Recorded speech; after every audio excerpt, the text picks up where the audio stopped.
What's going on, everyone? Jeremy here from The Quartering. And when you're out of ideas, you remake things, you reboot them. This is exactly what we see in the film industry right now. They're completely devoid of ideas, and all they can do is grasp at straws from past successes and do so terribly. Now we're getting to that era in video games too, where Blizzard is releasing nonstop remasters and reboots of their Diablo games and things like that.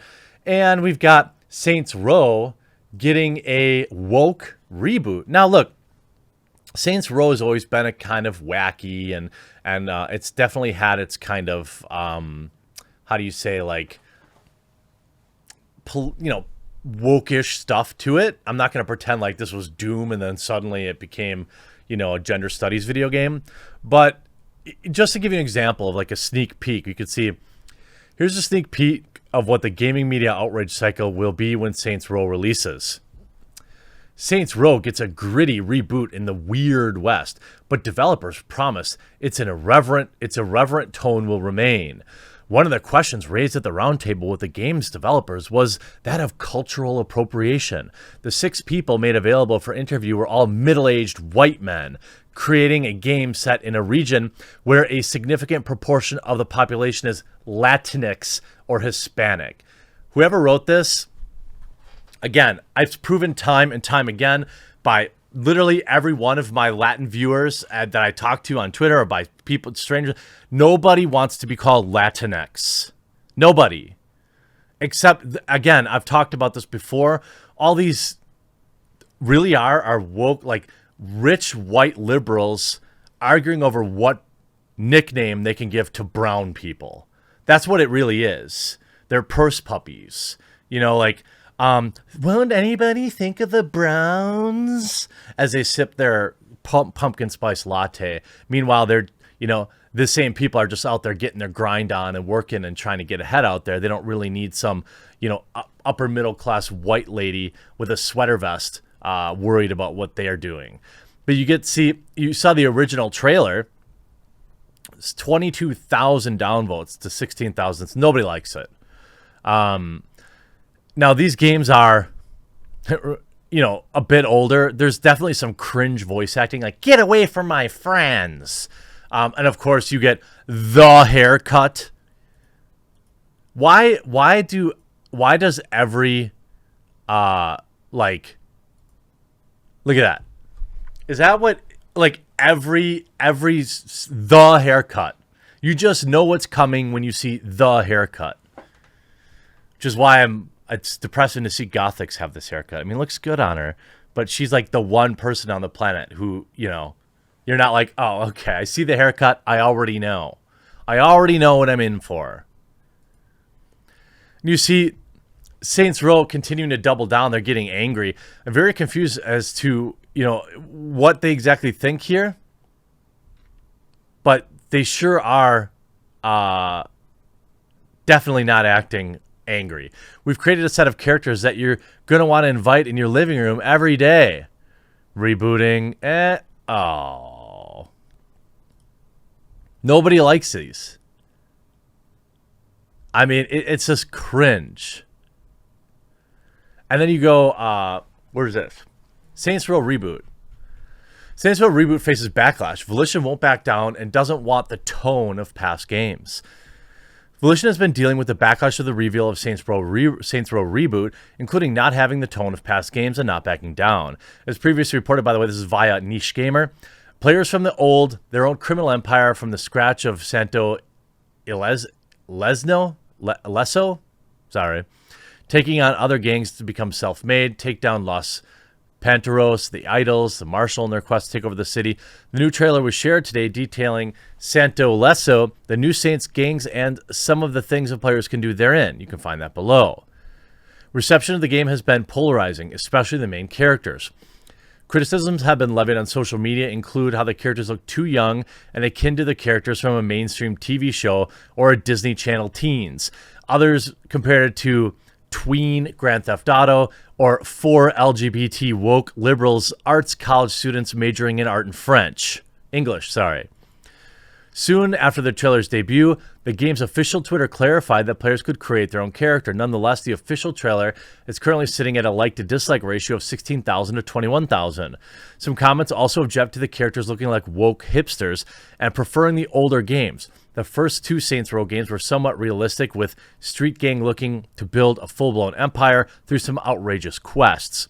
Saints Row the Third was where things became more surreal. The Saints had become so influential that they sold merchandising and they took photos with fans during bank robberies, and some themes on if corporations had gone too far. Nonetheless, it features surreal quests such as a game show, ragdolling into traffic, blah, blah, blah, blah, blah. The fourth game took it even further when the main characters became the president of the United States, fighting aliens in virtual reality using superpowers.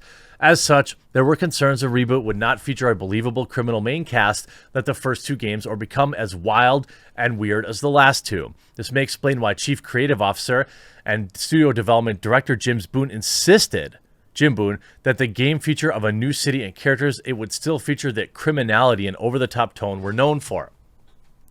The game's Twitter has been pleading with fans that there's more to show and to have faith that the game is only in the early days for the new Saints. They also rebuffed those claiming the default boss, being a black woman, was purely a token gesture. Even so, that's actually, let's see this. What criminality? Those kids are the hard-earned, good-blooded kill. Like everyone, it's an origin story. Nobody likes it. Even so, the account has deemed some of those dissatisfied with the game as haters. They replied, Gavinators highlighted how the game would not get as many complaints if they, quote, replace these clowns and give us real Saints. Doesn't even have to be the old crew, just real gangsters. The account replied with a GIF, haters gonna hate, unironically featuring gameplay from Saints Row the Third. So way to effing go, Gavinator replied. Looks like y'all hate on the people who bought your game, made it successful, and made you possible for the series to continue. Also, didn't you guys go a while ago bankrupt? If you didn't want that to happen again, I'd suggest responding to criticism differently. Now, this is the part where Kotaku and Polygon will call this entitled. I've never really accepted that definition. I feel like if I'm giving you my money, I am entitled to certain things. Now, that doesn't mean I get to be hateful or, insult your looks or get personal with things. But I certainly can tell you that it looks like garbage and that, I don't want to buy it. That's not being entitled. And I suppose in a pejorative manner, I mean, you are entitled to give your feedback when they are there to serve you. The game will support 2-player co-op with drop-in, drop-out support. Players buy up vacant lots across the city's 9 districts, creating fronts. However, what has annoyed fans is the game seemingly lose the humor and elements that would be considered offensive to some. As PC gamers note, past games have had, quote, moments of casual sexism and homophobia within its main cast and beyond. Boone explains how the tone of past games do not want to do. We love the old Saints Row games, but we also recognize these games, those are games of a time. They made sense within that era, and we were able to do things that felt good back then. But the tone is not something we feel like we want to do today. We've had a different kind of story we want to tell, meaning we want to get woke. And like their official Twitter account, I mean, just pleading, begging with fans will persuade you. I don't believe it. I don't think that this is a good look. Now, again, I'll live without playing another reboot game, but the comments on this just obviously are not good. I wonder how many times the word BA was thrown around in the pitch meeting. The aliens of Saint Row 4 don't seem so bad after seeing this. This isn't Saints Row. This is Hipsters versus Gangsters, the game. Saints Row went from Hector says buenos noches to get the F out of the way from my friends. The villain gang looks more like Saints than the actual Saints. This is the Steve Buscemi fellow kids meme, but stretched into 4 minutes. It's like they took these I was told Saints Row is getting a reboot. This looks less like a reboot and more like them trying to merge Saints Row the Third and Agents of Mayhem together. This trailer is an insult. Hey, nerds, look at these Californian hipster college kids so you can relate. We know you're nerds, the devs. Saints Row Woke Hipster Edition. I don't really know at what point people just decided that hipsters are gangsta. It's because everyone that makes this game looks like this. And this is a classic self-insert. All I can say is they can make the game they want to make, and maybe it'll be good. But I don't recommend arguing with the fans. I don't think that's a good idea. But hey, what do I know? I'm only a customer. Hope you enjoyed this video. We'll talk to you again real soon.